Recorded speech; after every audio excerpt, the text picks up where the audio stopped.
Eu estou bem, graças a Deus. Espero que vocês estejam bem. Então hoje vamos a mais uma videoaula. Na aula de hoje vamos dar continuidade à apostila 2 de vocês, referente à segunda avaliação.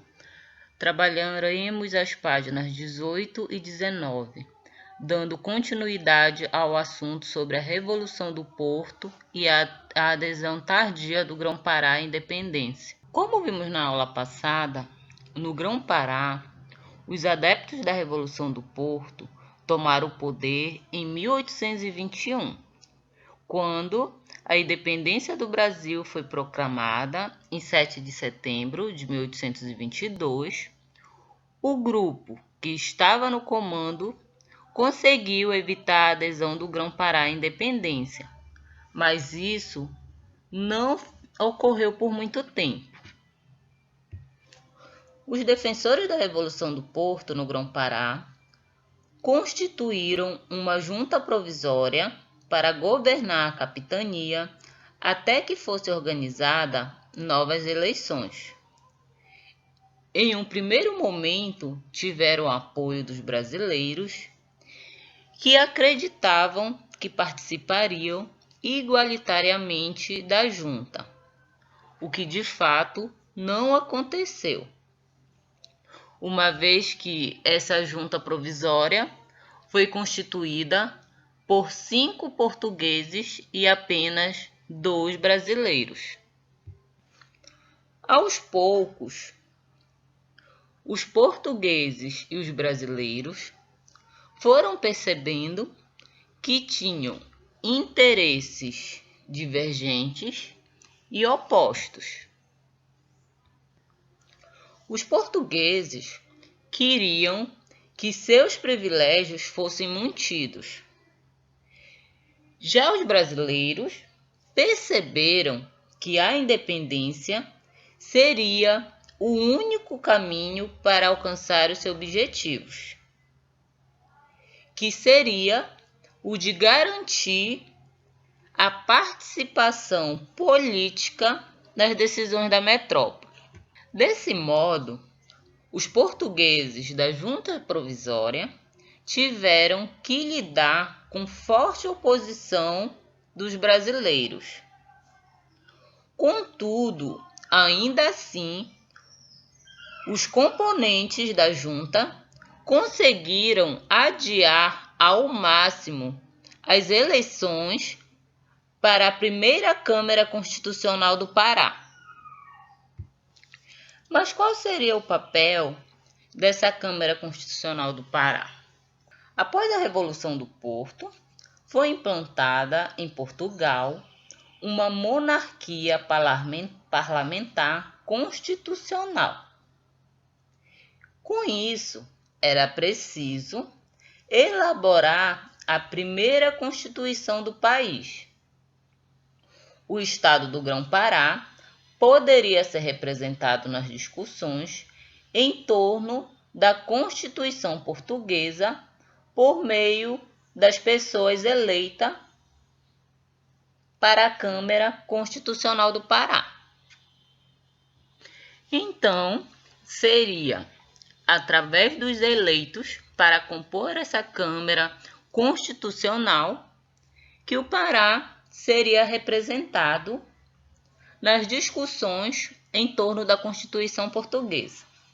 Contudo, foi só apenas em 1823 que foram realizadas as eleições para o Senado da Câmara.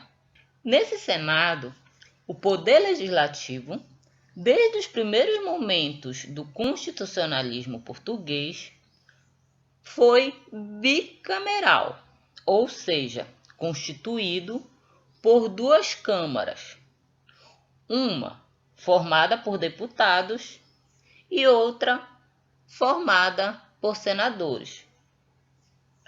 Os senadores da Câmara do Grão-Pará representavam os interesses do Estado em Portugal. Em meio a isso, o resultado das eleições de 1823 mostrou que o grupo que que apoiava a Revolução do Porto havia perdido muitos partidários e todos os eleitos foram brasileiros e a maior parte deles adeptos da independência.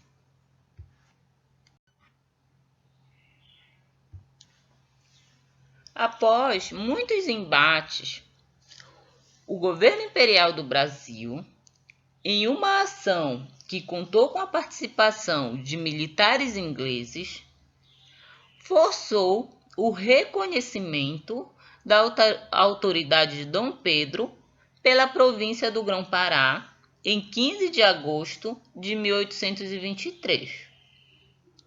Mas por que os ingleses forçaram a adesão do Pará à independência?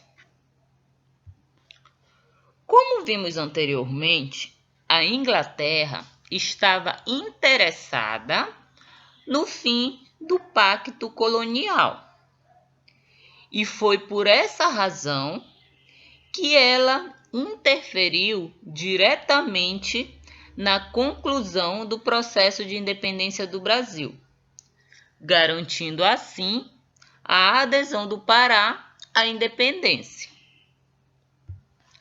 Sabemos assim que a Inglaterra queria a qualquer custo ampliar o seu mercado consumidor.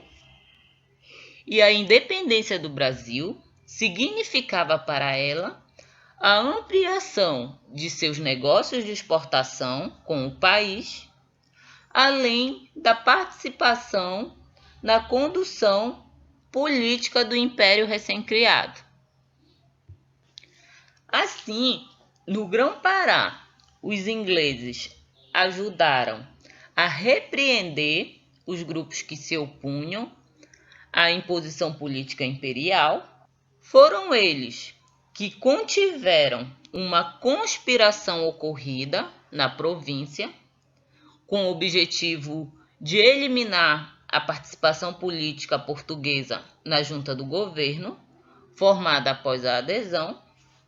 E um dos episódios que ficou muito conhecido dessa repressão foi a tragédia do Brig Palhaço, onde o capitão inglês John Pascoe, com o objetivo de estabelecer a autoridade imperial na província do Grão-Pará, mandou prender 256 pessoas no porão de um navio, o Palhaço Brig.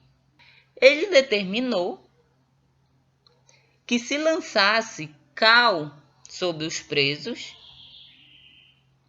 e as escotilhas fossem fechadas.